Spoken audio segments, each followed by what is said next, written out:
Assalamualaikum warahmatullahi wabarakatuh. Perkenalkan, nama saya Andre Marten dengan NIM 205220021. Ingin mempresentasikan tentang kriminologi dan viktimologi untuk menunaikan ujian akhir semester materi dengan mata kuliah Hukum Pidana oleh Bapak Heri Firmansyah SA MH. Dengan ini saya akan menjelaskan, yaitu kriminologi hadir sebagai ilmu pembantu dalam hukum pidana yang memberikan pemahaman tentang fenomena kejahatan, sebab dilakukannya kejahatan, dan upaya yang dapat menanggulangi kejahatan yang bertujuan untuk menekankan laju perkembangan kejahatan itu sendiri. Seorang antropolog yang berasal dari Perancis bernama Paul Topinard mengemukakan bahwa kriminologi adalah suatu cabang ilmu yang mempelajari soal-soal kejahatan, yaitu crimen dan logos. Menurut seorang ahli yaitu G.V. Hofangel, kriminologi merupakan suatu ilmu pengetahuan empiris yang dihubungkan dengan norma hukum yang mempelajari kejahatan serta proses-proses formal dan informal dari kriminalitas itu sendiri. Situasi kejahatan penjahat dalam masyarakat, lalu ada sebab-sebab dan hubungan sebab-sebab kejahatan, serta reaksi-reaksi dan respon resmi dan tidak resmi terhadap kejahatan itu sendiri. Kriminologi mempunyai tujuannya yaitu secara umum untuk mempelajari kejahatan dari berbagai aspek, sehingga diharapkan dalam memperoleh pemahaman mengenai fenomena kejahatan dengan lebih baik. Lalu ada tujuan secara konkretnya. Untuk tujuan-tujuan secara konkretnya, yang pertama ada bahan masukan pada pembuat undang-undang. Lalu yang kedua, ada bahan masukan bagi aparat penegak hukum dalam proses penegakan hukum dan pencegahan kejahatan, terutama bagi institusi Polri. Yang ketiga, ada memberikan informasi kepada semua instansi agar melaksanakan fungsi-fungsi yang diembannya secara konsisten dan konsekuen untuk mencegah terjadinya kejahatan. Lalu yang keempat, ada memberikan informasi kepada perusahaan-perusahaan untuk melaksanakan pengamatan internal secara ketat dan teridentifikasi, serta melaksanakan fungsi sosial dalam area wilayah perusahaan tersebut yang mempunyai pengamanan eksternal untuk mencegah terjadinya kejahatan. Lalu yang terakhir, memberikan informasi kepada masyarakat, pemukiman, perdesaan, perkotaan, tempat-tempat umum untuk membentuk pengamanan swakarsa dalam mencegah terjadinya kejahatan. Selanjutnya, dalam kriminologi ada dua aspek yang menjadi fokus utama, yaitu ingin menemukan faktor-faktor yang menyebabkan seseorang atau sekelompok orang dalam melakukan kejahatan. Setelah kriminologi menemukan faktor-faktor yang menyebabkan seseorang atau sekelompok orang melakukan kejahatan tersebut, maka kriminologi melanjutkannya dengan hukuman atau sanksi apa yang paling tepat terhadap pelaku kejahatan tersebut. Lalu selanjutnya ada penjelasan tentang kejahatan. Dalam kriminologi ada penjelasan tentang spiritual, yaitu pengaruh setan, kutukan, dan lain sebagainya. Lalu ada penjelasan natural, yang berarti bahwa manusia bisa berbuat baik atau buruk atau cenderung mengejar kepentingannya sendiri. Lalu ada juga penjelasan sains, yang berarti hubungan yang teruji antara fenomena yang teramati. Selanjutnya ada objek studi kriminologi. Yang pertama ada perbuatan yang disebut kejahatan. Lalu yang kedua ada pelaku dari kejahatan tersebut. Yang ketiga ada reaksi masyarakat yang ditunjukkan baik terhadap perbuatan maupun terhadap pelaku kejahatan tersebut. Selanjutnya di negara Eropa ada sebutan white collar crime, yaitu kejahatan oleh kerah putih, yang dimana menurut Sutherland merupakan kejahatan yang dilakukan oleh orang-orang profesional, baik kalangan pembisnis, politikus, dan kalangan birokrat. Kejahatan ini lebih bermotif bisnis atau ekonomi untuk memperoleh keuntungan sebanyak-banyaknya, dan juga tidak jarang pula untuk motif politik, yaitu untuk mendapatkan kekuasaan atau mempertahankan kekuasaan. Lalu yang selanjutnya ada aliran-aliran, yaitu yang pertama ada aliran klasik dari C.B. Karya dan Jeremy Bentham, yang dijelaskan bahwa pertama adalah individu dilahirkan dengan kehendak bebas untuk menentukan pilihannya sendiri. Yang kedua, individu memiliki hak asasi. Yang ketiga, pemerintah negara dibentuk untuk melindungi hak-hak manusia tersebut. Yang keempat, setiap warga negara hanya menyerahkan sebagian dari hak asasinya kepada negara tersebut. Yang kelima, kejahatan merupakan pelanggaran terhadap perjanjian sosial. Yang keenam, hukuman yang dibenarkan selama hukuman itu ditujukan untuk memelihara perjanjian sosial. Yang ketujuh, setiap orang dianggap sama di muka hukum.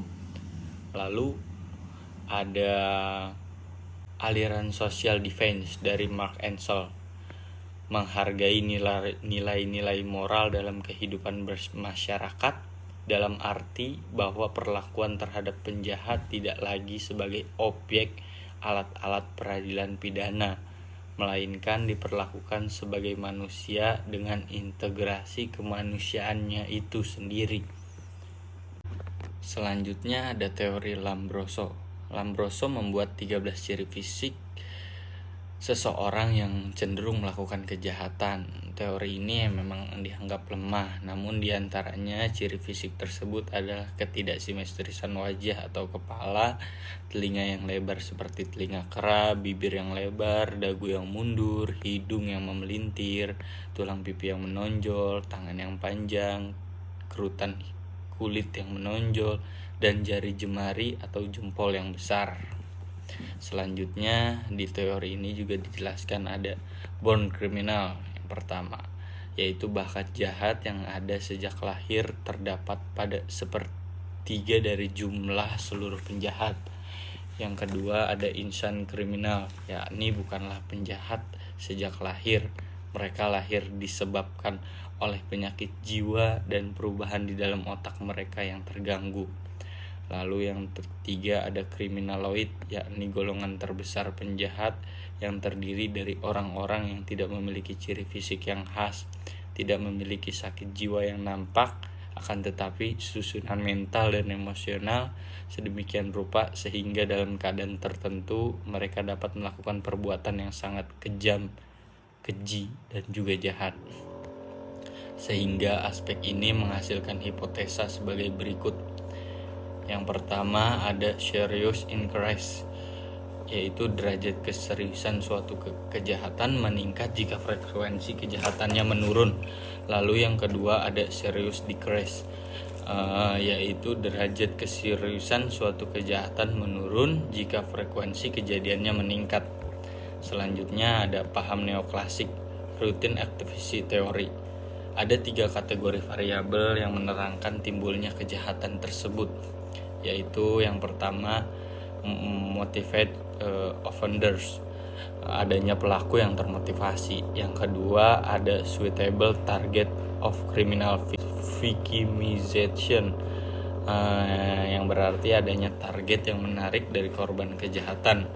Lalu yang terakhir the absence of capable guardian of person of property, ketiadaan penjaga yang mampu atas orang atau barang yang menjadi target tersebut. Teori ini berkaitan dengan berbagai teori lain. Pertama, teori ini berkaitan dengan teori korban atau teori of victimization karena menekankan pada peranan korban. Kedua, berhubungan dengan teori pilihan rasional rational choice theory karena keputusan perbuatan jahat didasarkan atas pertimbangan rasional, yaitu dari daya tarik objek itu tersendiri dan kelemahan dalam pengamanan. Lalu yang ketiga, bersentuhan dengan teori deterrence karena menekankan pada sistem pengamanan, yaitu tindakan kepolisian untuk mencegahnya. Teori yang populer di kalangan Polri adalah bahwa kejahatan adalah pertemuan antara niat dan kesempatan. Lalu ada prinsip-prinsip Beccaria. Pembuatan hukum seharusnya mendefinisikan kejahatan dan hukumannya secara jelas. Yang kedua, penghukuman itu tidak adil bila deritanya lebih dari cukup untuk menangkal kejahatan kembali. Yang ketiga, ada derita penghukuman yang berlebih malah akan meningkatkan kejahatan. Yang empat, ada penghukuman seyogyanya, cepat dan pasti. Lalu yang kelima ada penghukuman seyogyanya, tepat dan tertentu. Lalu yang terakhir, hukum seyogyanya dibuat untuk mencegah kejadian terjadi. Lalu ada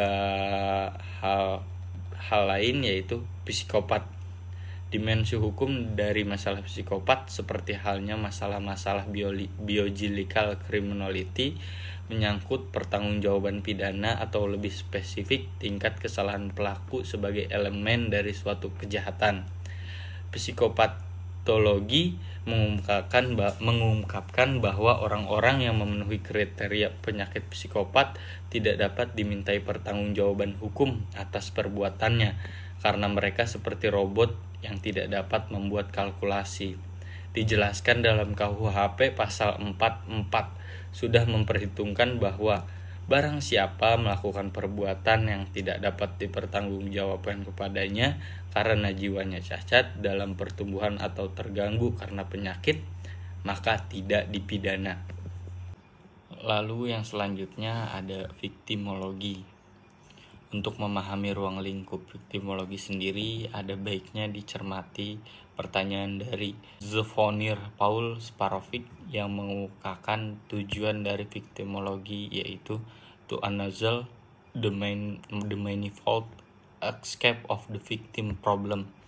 Yang kedua ada to explain the cause for victimization. Yang ketiga ada to develop a system of measure for reduction human suffering. Secara keseluruhan, viktimologi bertujuan yang pertama yaitu menganalisa berbagai aspek yang berkaitan dengan korban. Yang kedua, berusaha untuk memberikan penjelasan sebab musabab terjadinya viktimisasi.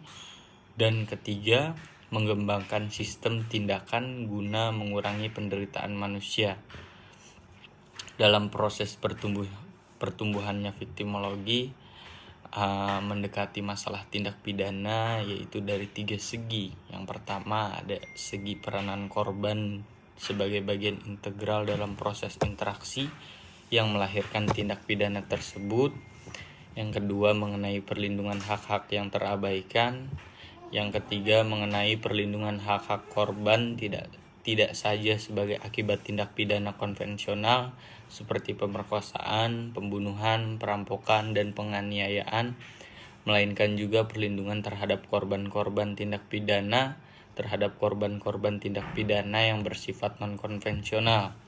Perlunya perlindungan terhadap korban tindak pidana menurut Muladi dapat dilihat setidaknya dalam 3 aspek. Yang pertama yaitu aspek kontrak sosial dan solidaritas sosial. Aspek kontrak sosial menyatakan negara boleh memonopoli reaksi sosial terhadap kejahatan dan melarang tindakan-tindakan yang bersifat pribadi. Oleh karena itu, bila terjadi kejahatan dan membawa korban, negara harus bertanggung jawab untuk memperhatikan kebutuhan para korban tersebut. Pengaturan terhadap perlindungan korban dalam hukum pidana perlu memperhatikan esensi kerugian yang diderita korban tindak pidana. Kerugian bagi korban tindak pidana tidak hanya bersifat material atau penderitaan fisik saja, melainkan juga bersifat psikologi. Sekian materi saya tentang kriminologi dan viktimologi. Saya pribadi, Andre Martin, kurang lebihnya memohon maaf apabila ada perilaku dan kata yang kurang pantas dalam video ini. Mudah-mudahan kita semua dalam lindungan Tuhan Yang Maha Esa selalu. Amin, amin ya robbal alamin.